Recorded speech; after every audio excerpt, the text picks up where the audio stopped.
campers. I am just leaving the Spruce Peak shelter. Interesting shelter. It's a closing shelter. It's an enclosed shelter, meaning it has a door. It has a sliding door, like a barn door type of situation. And you could probably sleep 10 people comfortably in there. 12 in a pinch. You'd be a little tight. 8 would be really, really comfortable. Really spacious. I did not sleep in the shelter. I slept in my tent. It was a nice night. And there were already a number of people in the shelter, and I think 7 people had already claimed spots when I got there, and I just didn't want to be in that crowd in an enclosed space. People snoring and turning and tossing and getting up to pee and all that. So there was another group of younger people, probably 20s, who were there. Gosh, I don't know. There must have been 8 to 10 of them at least. They had 3 or 4 tents. They'd gotten there earlier and had taken the best tent spots. So I picked a spot that was kind of, less than ideal, but it was fine for one night. It worked. It wasn't too sloped. It wasn't too lumpy. I got a reasonable, average amount of sleep. Same amount of sleep I always get, pretty much. So today I'm headed to the Lost Pond shelter. I'm going to stop here and I got to adjust one of my straps. Headed to the Lost Pond shelter, 17.6 miles. When you add the 0.2 that I just walked to get from the Spruce Peak shelter to the trail itself, so the 0.2 side trail, that makes a 17.8 mile day. Plus, I don't know if the Lost Pond shelter is off trail. That may add another 0.2 or so. So I might be looking at an 18-mile day. Nice day up to a point. It's going to be the same as it's been the last 2 days. Kind of cool. A little bit overcast. No wind. The wind has completely died now. There's like no wind at all. But they're calling for possible scattered showers and potential for an isolated thunderstorm this afternoon after 3 p.m. So there's no way I can get to the shelter before 3 p.m. I would have to hike at 2.5 miles an hour straight through. And I've got 3 peaks to cross today. I've got Bromley Mountain. That's the big climb. That's a little bit later this morning. And then I got 2 smaller ones, Peru Peak and another peak I forget. And then it's mostly downhill from there to the shelter. There's a strange cluster of shelters. There's like 4 shelters within 5 or 6 miles of each other. It's kind of weird. But I'm shooting for Lost Pond. Like I said, 17.6 miles. It does say it has tenting spots, but the icon is red, meaning they're not, not the greatest spots. They're usable, but they're not, what you'd normally want for a tent spot. So those have been a mixed bag so far. If I see that red icon, I'm like, Sometimes I find a great spot. Sometimes there's just nothing. So it's a smaller shelter. It's a newer shelter. It was just built 2010, I think, because the other shelter had burned down. But I think it only sleeps 6, which really means 4 comfortably. It means 6 is the max, more or less. And I don't know where all these other people are heading. I hope this group is not heading there. That would be kind of a big day for a group, but they could do it. They're young, so. And then there's some other guys I overheard talking. It sounded like they were going past that shelter to a farther shelter that was more like 20-something miles. In any event, I'm going to make time while I can, while the weather's good, and while I'm feeling strong. And then we'll see what happens this afternoon with the weather. And if worse comes to worse, I could always stop short at one of the other shelters. If the weather, gets really bad, if we get one of those isolated thunderstorms, I can stop early in one of those other shelters. But then I would have to make up that mileage tomorrow, which I don't want to do. I'd rather get it out of the way today, and then I have a 14-mile day tomorrow, and a 14-mile day Thursday, and then a 10-mile day Friday. So that'll kind of ease me out of these long mileage days where I'm doing 17, 18, 19 miles. So Anyway, that's my plan. We'll see how things turn out. Well, so far it's another mixed bag today. As far as the trail goes, lots of rocks and tree roots, which, as I've said numerous times, just slows you down. Makes it hard to predict your schedule and when you might arrive and how far you can go in that day. And it tires you out faster. Makes your feet sore, your ankles and your knees and everything. So hopefully this stretches like this are short. Won't last too long. But lots of little creeks and things I'm crossing. But getting over jumbles of rocks, especially when you're not sure how stable they are, and then tree roots. Ugh. So this is why it's very hard to predict what your speed is going to be and how long it's going to take you to cover a certain distance, because you just don't know what it's going to be in your way and it's going to slow you down. I checked my progress after 1 mile or 1 hour, and I'm at 2.1 miles over this mixed terrain. So that's not bad. I'll go slower on the uphill, climbing Bromley Mountain, and then the other 2 peaks I gotta cross. But hopefully there'll be enough flat stretches that I can make up that time. That puts me into camp, if you factor in about 3 breaks each, about 15 minutes or so. And in fact, I'll be slowing down as the day goes on, as my feet get sore. Puts me into camp, I predict, between 5 and 6. In any event, I wanted to mention, I forgot last time to mention that today is June 21st. It is the summer solstice, the longest day of the year. And more importantly, to backpackers, it's National Hike Naked Day. I am not participating in National Hike Naked Day, but you never know. Should be interesting. Sometimes I go all day without seeing another hiker.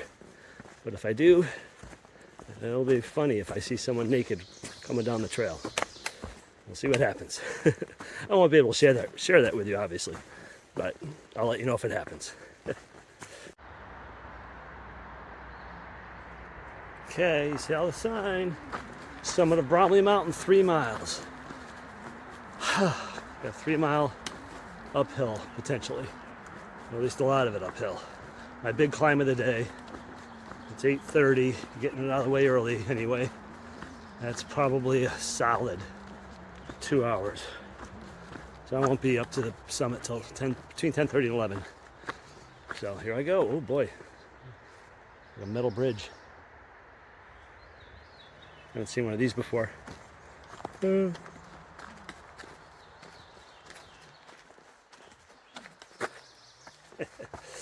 right, I'll check in later. So I just stopped at this shelter, the Bromley shelter, for a quick snack. And there were 2 guys here. And I said, so, were you here last night? They said, yeah. I said, how was it? He said, well, it's pretty good except for the mice. I said, a lot of mice? He goes, yeah, there was some traps, or someone brought traps or something, and got 6 mice. And he goes, they're right over there over the edge on the ground. So I looked over the edge, and sure enough, there's 6 dead mice laying there. It's like, oh. Anyway, I don't know why that doesn't attract more snakes to the shelters. You figure that many mice around, you figure the snakes would be attracted and we keep it in check. But I guess not. I mean, some shelters do have a snake, from what I've heard. But you think that would be like the thing, you know? Snakes would be all over the shelters because, wow, reliable source of mice. But anyway, it's unfortunate, but that's the way it is. I think I'm on one of the ski runs at Bromley Mountain because I see these devices off to the side there, like that one. I think those are snowmaking machines. And they're spaced out along the side here. I gotta go uphill, all the way up there to the top of the mountain. So I think this is a ski run. At least in the wintertime it is. Right now it's just a dirt path through a field of weeds and wildflowers. Around the corner, I'm like, whoa, it's a spaceship. And I realize, oh no, it's the gondola. The gondola ride for the ski lodge and resort. Alright, I don't know where the trail goes from here, but I'm going to take a peek over here. See what's going on. Hey, before I left this spot, I wanted to give you a good tip. I'm up on Brownlee Mountain right now. I am in the ski warming hut. Let me give you a quick look around. This is the ski warming hut. And in fact, if you look out, you can see that's the gondola right there. But this ski warming hut is left unlocked for hikers to use in the off season. So if you're thinking of staying at Brownlee Shelter, that's like a mile south of here, don't stay there. Keep hiking. Go a mile north. It's steep. It's an uphill slog. You gotta walk up the ski slope. But there's counters, there's hooks on the wall, there's a table, and there's even a working power outlet. Yes, I just got about 10% charge in about 20 minutes on my phone. There are shelves, there are hooks, there are benches. There's a nice rubber floor like you would see in a gym. You can move tables out of the way and lay it out on the floor. I wouldn't try sleeping on one of these things. They seem kind of narrow. A good chance you've fallen off. But great little spot to stop. I just stopped for a snack, and it's a great little option. It says right in the AWOL guide that hikers are welcome to use this. Just leave it clean. Oh yeah, speaking of clean, there is a trash bin as well. So you can charge up your rechargeables. Here's more outlets. Charge up your rechargeables, be in out of the cold, out of the wind, out of the rain, and you can throw out your trash. There's no running water, however. There's no faucet here, sorry. But hey, beggars can't be choosers. This was a great spot, great find. I almost wish I had stayed here last night, but it was a little too far for me to hike. But tip for you, if you're heading on the AT, don't stop at Brownlee Shelter. Go another mile and stay in the ski hut. I still think that looks like a spaceship. I'm just leaving the Brownlee Mountain Ski Warming Hut. Great spot to stay. I don't know about the bathroom though. There might not be a bathroom situation available. Am I going the right way? Come on now. Is that the... Look at that behind me. There's no trail there. Is it this way or is it over there? All right, in any event, I think it is this way. I think it is through those weeds. Holy crap. All right, well anyway, it was sprinkling when I came out, and it's a little bit breezy up here, so I put my rain jacket on. I'll probably have to take it off again within an hour. Okay, look at this stuff. Look at this. Can you even see the trail? It's all overgrown. Holy crap. All right, I gotta push my way through this nonsense. Good Lord, people. All right, well, it looks like I'm walking through a farmer's field or something. Ugh. Holy cow. Stinks. Weeds stink. Oof. All right, I'm back on what seems like a trail. All right, in any event, oh, the other thing I wanted to say, there was a canister of fuel on the shelf in there. And I was like, oh, somebody left their empty fuel canister behind. I'll throw it out in the trash as long as I'm here. I go to pick it up. It's almost completely full. So I grabbed it. I'm like, geez. So I've got an 8-ounce fuel container that I've only used like 3 times. And now I have a 4-ounce container that's mostly full. Almost completely full. So I've got enough gas. I've got enough fuel, canister fuel, to last me, holy cow, probably until the end of July. Seriously, like all the way through Vermont, the rest of Vermont, and New Hampshire, and probably into Maine. I'll probably have to buy another canister at some point in Maine before I get up to Katahdin, but I got a lot of fuel, so. All right, heading off. So I just stopped for my lunch break a little earlier than I normally do, because there was a cache of water at that trailhead back there. There were some milk crates with jugs of water in them. I wasn't sure if they were clean. They didn't look real super clear. So I filtered it. I filtered about 3/4 of a liter, maybe.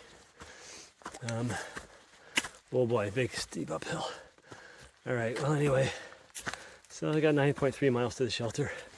one more uphill to Styles Peak, and that's mostly downhill or flat with some small ups, but nothing major. All right, I gotta get climbing here. There's other people behind me.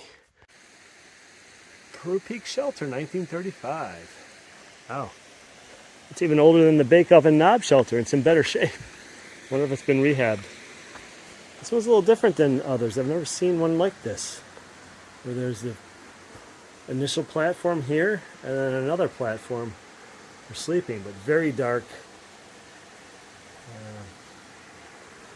But not bad. And you got a great water source down there. It's a wooden bridge and a little waterfall. Nice water source. So anyway, I got 4.6 more miles to the Lost Pond Shelter. So about a little over 2 hours.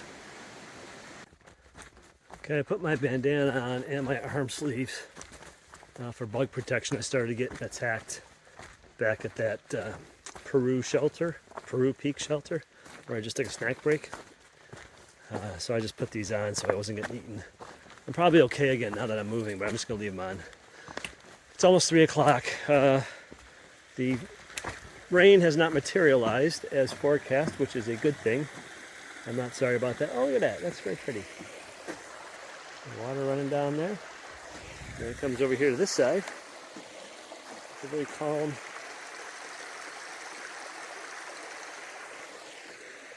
Anyway, rain, thunderstorms, what have you, have not materialized, which is good. I've got 4.5 miles to the Lost Pond Shelter. That's the next shelter. That's what I'm shooting for. The problem is, I understand that there's no tenting, or maybe there is tenting, but it's supposed to rain tonight, and I'd rather not tent anyway. But the shelter is small. I think I can only sleep 6. That really means 5 at best. 4 comfortably. And there's 2 guys ahead of me, and there's 2 guys behind me, and I don't know where they're staying. The 2 guys behind me said they're thinking of going to Lost Pond Shelter. I'm like, uh-oh. And 2 guys ahead of me weren't sure. So I may need to, if I get there and it's full up, or more people show up and I'm like, oh boy, it's going to be crammed in here. I'll either have to set up my tent, even if it's going to rain, or if it's not raining at that point, push on to the next shelter, which is 1.7 miles, and take my chances there. So we'll see what happens. I'm less than a mile from the shelter. It's a little after 4:30. The rain has held off, thankfully. I don't know how much longer it'll hold off, or if it'll hold off at all. Maybe it'll rain all night. I don't know. I'm hoping that there's some good tent sites around the shelter, so I don't have to share the shelter with, a bunch of strangers all crammed in shoulder to shoulder. Everyone inhaling what everyone else is exhaling. So we'll see. I'll be there probably between 5 and 5:15. I'll make dinner. I'll have an early night. And tomorrow I've only got like a 14-point-something mile day. If the terrain profile doesn't look too bad, I just might sleep in a little bit. I'll leave a little later than usual, since I don't have as far to go.